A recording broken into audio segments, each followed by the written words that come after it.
একটি ধাতব ঘনকের দৈর্ঘ্য 1 ডিগ্রি বৃদ্ধি হলে আয়তনের শতকরা বৃদ্ধি কত হবে?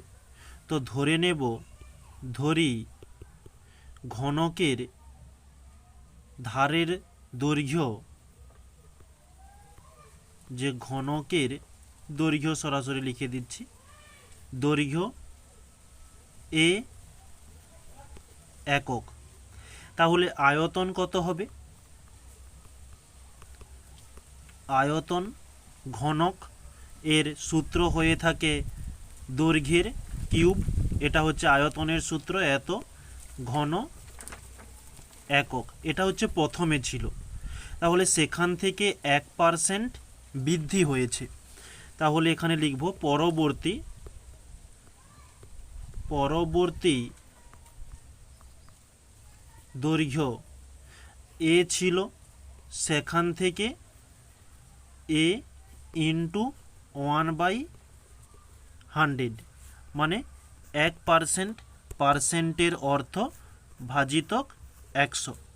ওকে, তো এটাই আমরা এখানে করেছি। তো এটা ক্যালকুলেশন করলে হয়ে যাবে যে এ প্লাস a/100 সমান নিচে 100, এদিকে 100a প্লাস এ, অর্থাৎ 101 a/100। এটা হচ্ছে দৈর্ঘ্য। তাহলে এই দৈর্ঘ্যটা পরিবর্তন করায় আয়তন কত হয়েছে? আয়তন, এই দৈর্ঘ্য যদি এত হয়, আয়তন কত হবে? এর কিউব 101 a/100 এর হোল কিউব, যেটা আমরা প্রথমেও করেছি। তাহলে হোল কিউব করলে 101কে 3 বার গুণ করলে আমরা পেয়ে যাব 1030301।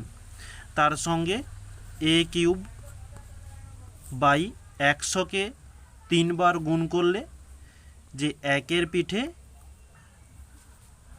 3 3 3 6টা শূন্য হয়ে যাবে।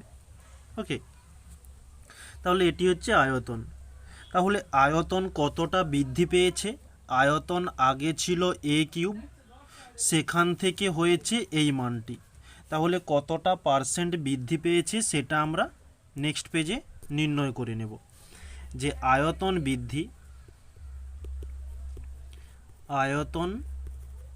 বৃদ্ধি, আচ্ছা, কতটা হয়েছে পরবর্তীতে?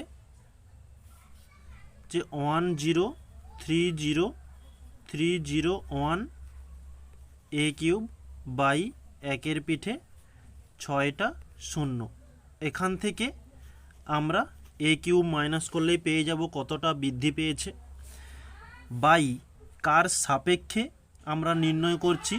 এ কিউব এর সাপেক্ষে নির্ণয় করছি, তাই আমরা বাই করলাম, ইন্টু 100, পার্সেন্টেজে নির্ণয় করতে হবে, তাই আমরা 100 গুণ করলাম। ওকে, তো এই সমানটা ওখানে না দিয়ে এখানে দিই। তো পরবর্তী নেক্সট পেজে যেটা আমরা করব, এটা লসাগুর যোগ বিয়োগের মতো।